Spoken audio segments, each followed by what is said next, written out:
In 1954, a mother named Hetty Combs hosted the Sunday Potluck on just pennies a week in Asheville, North Carolina. She lit the kitchen lamps at 4 in the morning, remembering the promise that church potlucks would always taste like home.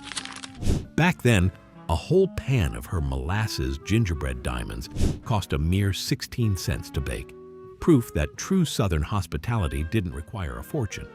But treats like hers are slowly disappearing.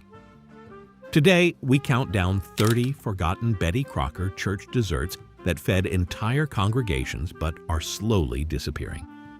Number 30. Heavenly Hash Dump Cake.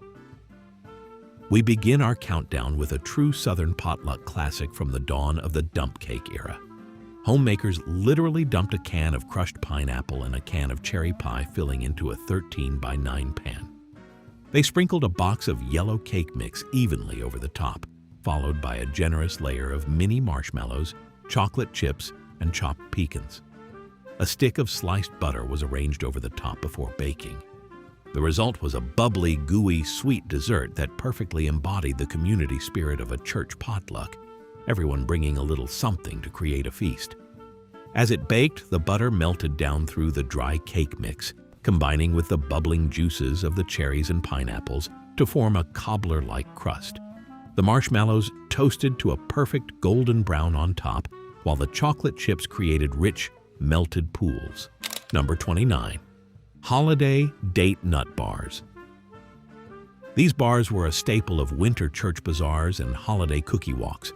Made with finely chopped dates and a large amount of chopped southern pecans or black walnuts, the batter used very little flour, resulting in a dense, chewy, almost candy-like texture.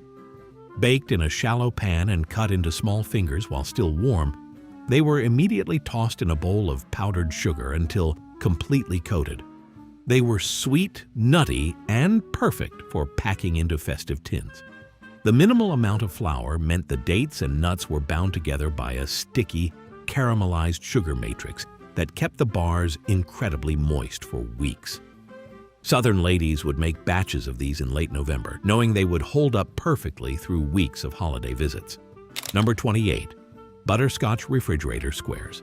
Another brilliant no-bake dessert that saved time and energy during harvest season was the Butterscotch Refrigerator Square. Homemakers cooked a rich pudding using dark brown sugar, butter, and cornstarch until it was thick and velvety. This warm butterscotch filling was layered between sheets of graham crackers in a square pan. Placed in the refrigerator overnight, the crackers absorbed the moisture from the pudding, turning into soft, delicate layers. It was sweet, buttery, and incredibly nostalgic. The intense molasses notes from the dark brown sugar gave the pudding a deep, old-fashioned butterscotch flavor. As the squares chilled, the graham crackers completely transformed, losing their crunch to become as soft and tender as traditional cake layers. Number 27. Vintage Apricot Glazed Pound Cake. Traditional Southern pound cakes are legendary, but Betty's mid-century twist added a beautiful fruit glaze that set it apart. The heavy cream-based pound cake batter was baked slowly in a large bundt or tube pan.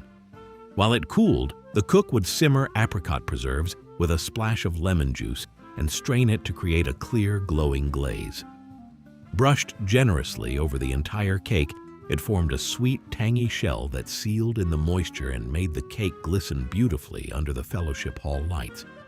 The glaze would sink slightly into the outer golden crust of the cake, creating a thin, sweet barrier that snapped when your fork passed through it. The slight tartness of the apricot balanced the immense buttery richness of the dense pound cake crumb inside. Number 26. Chocolate Sundae Sheet Cake. As box mixes became more creative in the early 1960s, the chocolate Sundae Sheet Cake became an instant hit. A rich devil's food cake mix was baked in a large sheet pan. While still warm, the cake was swirled with jars of marshmallow fluff, creating a sweet, sticky layer. Once cooled, a rich chocolate fudge frosting was poured over the top, trapping the marshmallow swirls inside. It tasted exactly like a hot fudge sundae and was an absolute guarantee to put a smile on every child's face at the potluck. The marshmallow fluff would melt slightly into the warm cake crumb, creating hidden pockets of sweet, gooey white cream beneath the dark, glossy frosting. It was an exciting, modern dessert that embraced the fun food trends of the 60s. Number 25. Bisquick Apple Crisp. When time was short on a Saturday night, Southern mothers turned to the yellow box for a comforting apple crisp. Sliced tart baking apples were tossed with cinnamon and sugar in a baking dish. The crumble topping was a quick mixture of Bisquick, rolled oats, brown sugar, and melted butter, rubbed together until it formed large crumbs. Baked until the apples were tender and the topping was deeply browned and crunchy, it was the ultimate comforting dessert to bring to a casual Sunday night fellowship service. The Bisquick gave the topping a unique, shortbread-like texture that absorbed the spiced apple steam from below while maintaining a fantastic buttery crunch on top. It spread the aroma of toasted oats and baked fruit through the corridors, inviting everyone to linger a little longer. Number 24. Pink Aelia Cake. Named after the beautiful southern spring blooms, the pink Aelia cake was a masterclass in presentation. It started with a delicate white cake layer. The frosting was a classic Betty Crocker 7-minute icing, whipped over boiling water until light and fluffy. A portion of the icing was tinted a vibrant azalea pink. Homemakers would use a spatula to swirl the white and pink icings together on the cake, creating a gorgeous marbled petal effect that looked like a spring garden on a plate. This cake required intense physical effort, as whipping 7-minute icing by hand over a steaming pot required strong arms and steady endurance. The reward was an icing that shone like polished satin and held its shape perfectly without melting. Number 23. Spiced Prune Cake. To modern ears, a prune cake might sound unusual, but to the generation of the 1950s, stewed prunes added an unmatched moisture and natural sweetness to baked goods. This cake was heavily spiced with nutmeg, allspice, and cinnamon, creating a dark, rich crumb. The secret was a hot buttermilk glaze poured over the cake the second it came out of the oven, which soaked deep into the layers. It was a rustic, hearty cake that kept beautifully for days, making it perfect for weekend-long church campouts or revival meetings. The prunes completely dissolved into the batter during the baking process, leaving behind no distinct pieces, just an incredibly tender, dark structure. The tangy buttermilk glaze cut through the deep sweetness, adding a sharp, rich finish. Number 22. Old-time Banana Caramel Custard. While standard banana pudding is still a Southern icon, the 1950s caramel variation added a beautiful, rich twist. Instead of standard vanilla pudding, cooks would caramelize a portion of the sugar before stirring in the fresh milk and egg yolks, creating a rich, golden caramel custard. They layered this warm custard with vanilla wafers and fresh sliced bananas in a large Pyrex dish, finishing it with a traditional baked meringue topping. The caramelized notes transformed the humble pudding into something extraordinary. As the warm custard sat, the vanilla wafers would absorb the rich caramel flavors, softening into a cake-like consistency that anchored the sweet fruit layers. The baked meringue on top provided a light toasted contrast to the dense silky custard beneath. Number 21. Betty Crocker Fudge Brownie Pie. Why choose between pie and brownies when you can easily have both? This clever recipe appeared in Betty's early mix extension booklets. Homemakers lined a pie plate with a standard pastry crust, but instead of fruit, they filled it with a rich, dense chocolate brownie batter enriched with extra butter and chopped southern pecans. As it baked, the top developed that classic, shiny, paper-thin crinkle crust, while the inside remained gooey and rich. Served in thin wedges, it was incredibly decadent and a favorite among the church youth groups. The pastry crust added a flaky, salty balance to the intense, fudgy sweetness of the chocolate center, preventing the dessert from feeling overwhelming. It stood as a brilliant example of mid-century kitchen economy, turning a basic convenience product into a multi-textured showcase dessert. Number 20. Party Pink Peppermint Pie. When homemakers wanted to bring something truly stylish and modern to the spring social, they made the Party Pink Peppermint Pie.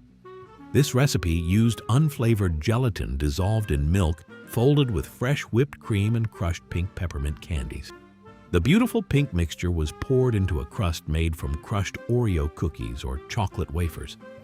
The combination of cool, minty pink filling against the dark, bitter chocolate crust was a visual showstopper that perfectly captured the optimistic color palettes of the early 1960s.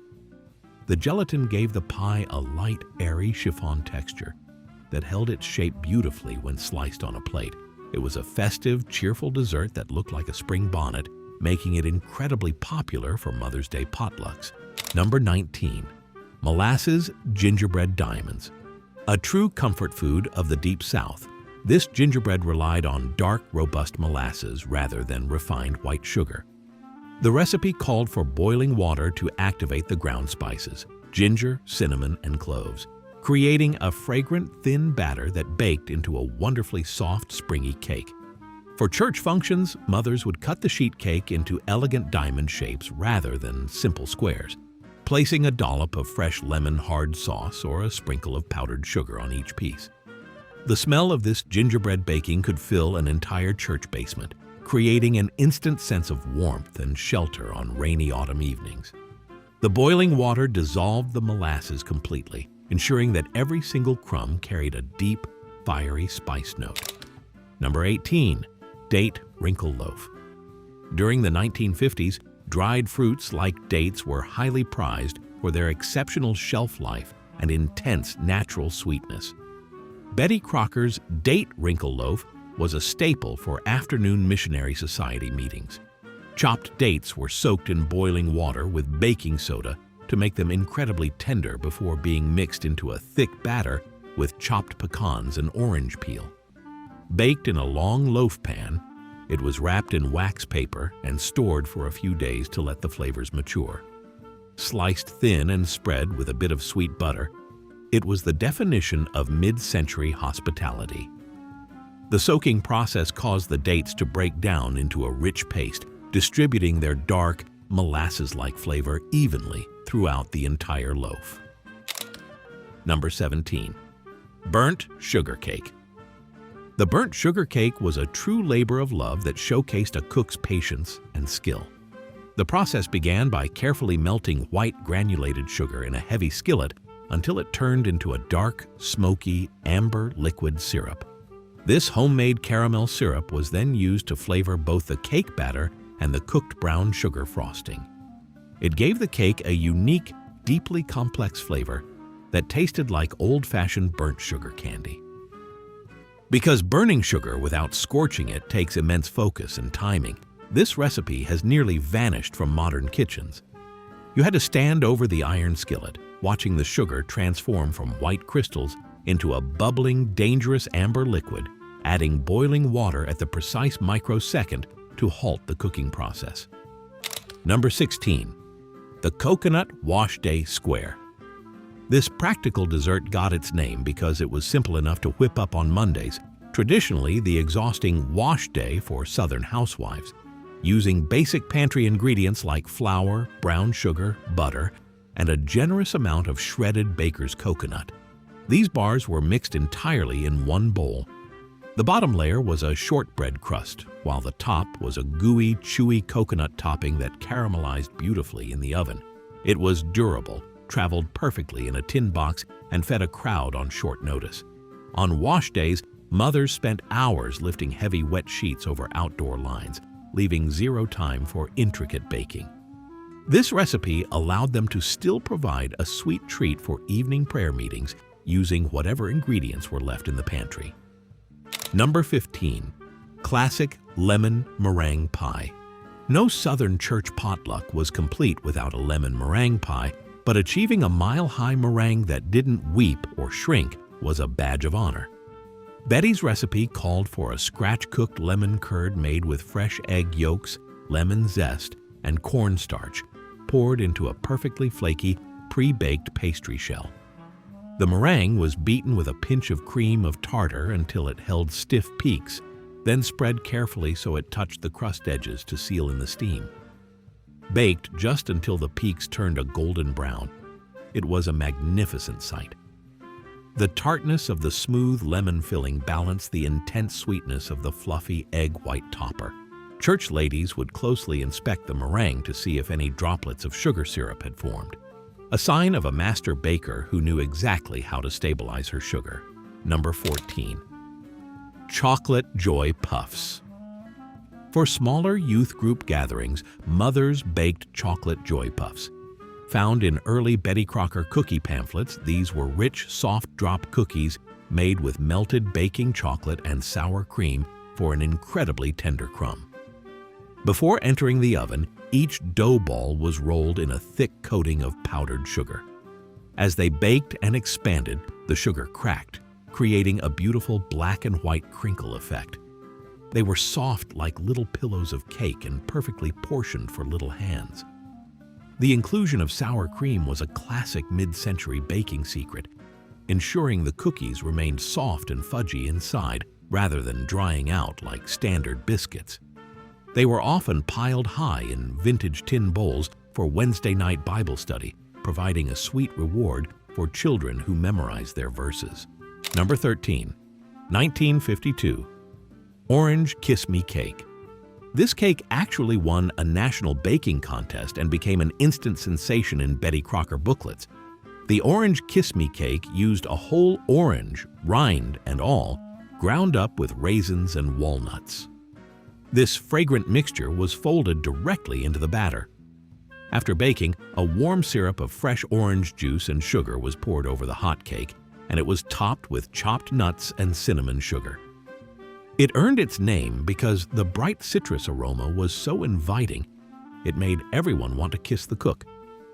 Passing an orange through an old-fashioned tabletop meat grinder released all the essential oils from the peel, infusing the entire cake with an incredibly intense, bright flavor. The raisins added pockets of chewy sweetness that paired perfectly with the sharp, earthy walnuts. Number 12. Bisquick Blueberry Peach Cobbler. When the southern summer heat brought fresh peaches and wild blueberries, church kitchens smelled like heaven. Using the ever-reliable yellow box of Bisquick, cooks would toss the fresh fruit with sugar and a bit of cornstarch directly in a large baking pan. They would then drop spoonfuls of a sweet, enriched Bisquick biscuit batter across the top, sprinkling it generously with coarse sugar. As it baked, the fruit juices bubbled up around the golden, fluffy biscuit crust, creating a perfect balance of tart fruit and sweet dough. This cobbler was a staple of late summer church homecomings, where the abundance of local fruit met the need to feed dozens of relatives arriving from out of town. The biscuit topping absorbed the rich purple and amber juices from the fruit, creating a soft, dumpling-like underside while the top remained crisp and golden brown. Number 11. Jelly Roll Revival. A true test of a baker's confidence was the classic jelly roll. The batter was a delicate sponge that had to be baked quickly in a shallow jelly roll pan. While still piping hot, the cake was turned out onto a towel dusted with powdered sugar, rolled up tight to teach the cake its shape, and left to cool. Once cold, it was unrolled, slathered with homemade strawberry or blackberry jelly, and rolled back up. Sliced into perfect spirals, it looked like a work of art on a vintage milk glass platter. The entire process was a race against time. If you let the cake cool even a minute too long before the initial roll, it would crack and ruin the beautiful spiral effect. Southern mothers took immense pride in displaying a flawless jelly roll with perfectly even rings of cake and fruit preserves. Number 10. Marble Fudge Chiffon Cake. Chiffon cakes were invented in the late 1940s, but peaked in popularity during 1950s church socials. It used liquid vegetable oil instead of solid shortening, creating an unprecedentedly light texture. The marble fudge version took a delicate yellow chiffon batter and swirled in a rich melted chocolate mixture right before it went into the ungreased tube pan. Suspended upside down on a glass soda bottle to cool, it was a towering masterpiece that defined mid-century baking elegance. The use of oil kept the cake tender for days, a massive advantage for potlucks where leftovers might be enjoyed through Monday evening. The striking marble pattern inside meant that every single slice was unique, revealing intricate black and yellow waves when cut by the church ladies. Number 9. The Cherry O Cream Cheese Pie. In the early 1960s, Betty Crocker partnered with condensed milk companies to introduce no-bake magic to the kitchen. The Cherry O pie combined cream cheese, fresh lemon juice, and a can of sweetened condensed milk beaten until thick and poured into a homemade graham cracker crust. The crowning glory was a full can of bright red cherry pie filling spread across the top. It was cool, tart, and creamy, making it the first dessert to disappear during hot southern homecoming dinners in August. The chemical reaction between the acidic lemon juice and the condensed milk caused the filling to set up firmly without requiring a single minute in the oven. For busy mothers managing Sunday school outfits and morning chores, this pie was a lifesaver. It could be whipped up on Saturday night, chilled in the refrigerator, and carried out the door the next morning looking like a masterpiece. Number 8. Spicy Applesauce Skillet Cake. When budgets were tight in the late 1950s, Southern mothers turned to the spicy applesauce cake. It was a dense, incredibly moist sheet cake that substituted home-canned applesauce for much of the fat and liquid. Heavily spiced with cinnamon, allspice, and ground cloves, it often featured a generous handful of black walnuts gathered from the yard. It didn't need an expensive frosting. A simple dusting of powdered sugar through a lace doily created a beautiful pattern that looked elegant on the potluck table without costing an extra dime. The use of applesauce meant the cake remained perfectly fresh and moist, even if it had to sit out on the church table through a 2-hour business meeting after the main meal. The black walnuts provided a sharp, earthy crunch that cut through the deep sweetness of the warm autumn spices. Number 7. Silver White Heritage Cake. The pristine counterpart to the gold cake was the silver white cake. This recipe was reserved for bridal showers held in the church fellowship hall or high holy Sundays like Easter. It required beating 6 egg whites to stiff, glossy peaks, then gently folding them by hand into a snowy batter flavored with a precise blend of vanilla and almond extracts. The result was an incredibly light, cloud-like texture that contrasted beautifully with a dark, rich chocolate fudge frosting. It showed a homemaker's true mastery of temperature and technique. The secret to its striking appearance was the purity of the crumb. Not a single drop of egg yolk could slip into the bowl, or the silver-white illusion would be ruined. Mothers would serve this cake on their finest depression glass plates, surrounded by paper doilies. Taking a bite was like eating sweetened air, a delicate texture achieved long before commercial stabilizers existed. Number 6. Sugar Plum Pudding. Inspired by the old southern orchards, this dessert was an autumn potluck favorite. It didn't use dried prunes, but rather canned purple plums, pitted and halved. Homemakers would make a thick, spiced batter seasoned with nutmeg and cloves, fold in the plums, and bake it in a deep glass dish. It was served with a hot buttery nutmeg sauce poured generously over each square. It was rich, comforting, and deeply satisfying after a long Sunday sermon. But the availability of canned plums has dwindled, taking this recipe with it. The plums would burst during baking, bleeding their deep purple juices into the warm, spiced cake batter to create pockets of tart fruitiness. The accompanying nutmeg sauce had to be served boiling hot, melting into the pudding cake until every bite was saturated with sweet, spiced moisture. Number 5. Old-fashioned pineapple upside-down cake. While you can still find variations today, the authentic 1950s version had a specific southern potluck secret. It had to be baked in a heavy, seasoned cast-iron skillet. Homemakers melted a generous block of butter directly in the skillet, packed down a thick layer of dark brown sugar, and carefully arranged canned Dole pineapple rings with a single bright red maraschino cherry in the center of each. Betty Crocker instructed cooks to use her yellow cake mix poured gently over the fruit. Turned upside down while steaming hot, the brown sugar formed a glorious, sticky glaze that kept the cake moist for hours on the church linen tables. The cast iron distributed the heat so evenly that the edges of the pineapple rings would caramelize into a deep, chewy amber color. When you flip the skillet onto a platter, the rushing sound of sizzling brown sugar syrup filled the kitchen with an unforgettable aroma. Number 4. Peppermint Ribbon Loaf. For the Christmas potlucks, nothing caught the eye quite like the peppermint ribbon loaf. This recipe utilized Betty's classic white cake mix as a beautiful canvas. Half the batter was poured into a loaf pan, while the remaining half was mixed with crushed peppermint bits and a drop of red food coloring. Once baked and cooled, the layers were stacked with a thick filling of heavy cream whipped with crushed starlight mints. It tasted like pure winter joy. But the tedious task of crushing peppermint by hand has made this vintage beauty a rarity today. Southern mothers would place the hard red and white candies into a cloth flour sack, using a heavy wooden rolling pin to smash them on the porch steps until they were the perfect size. The resulting loaf looked just like a festive holiday package when sliced, offering a crisp, minty crunch hidden inside the soft, snowy layers of cake. Number 3. Bisquick Velvet Crumb Cake. Long before complicated box mixes ruled the aisles, General Mills gave homemakers the ultimate shortcut in a bright yellow box. The 1956 Bisquick cookbook featured the velvet crumb cake. It took just 1 cup of Bisquick, a single egg, and a splash of milk. But the magic was the broiled topping.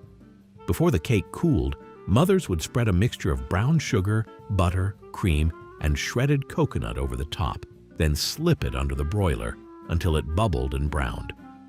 It was served warm right out of the pan at early morning prayer breakfasts. The beauty of this recipe was its speed. You could hear the preacher starting the opening prayer while this cake was still forming its golden, caramelized crust in the kitchen oven. The topping became a crunchy, sweet praline-like shell that contrasted beautifully with the soft, tender crumb underneath. It was the ultimate demonstration of how a Southern cook could turn a box of biscuit mix into a hospitality masterpiece in under 30 minutes. Number 2. Ribbon Icebox Cake. Next on our countdown is a true kitchen trick that saved Southern homemakers from turning on the oven during humid July revivals. The ribbon icebox cake was a marvel of mid-century convenience.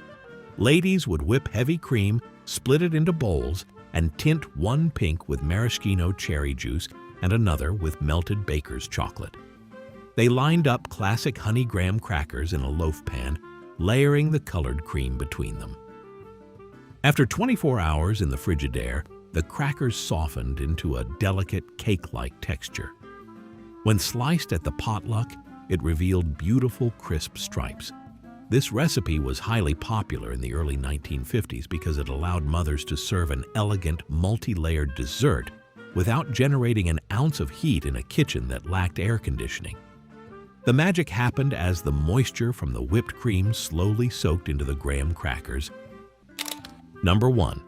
The Betty Crocker Gold Cake. And finally, at number 1 on our list is the ultimate forgotten masterclass, the gold cake. This legendary staple perfectly used up the egg yolks left over from Saturday's angel food cake. In the 1950 picture cookbook, Betty called this the gold cake. It relied on fresh vegetable shortening and exactly 8 egg yolks.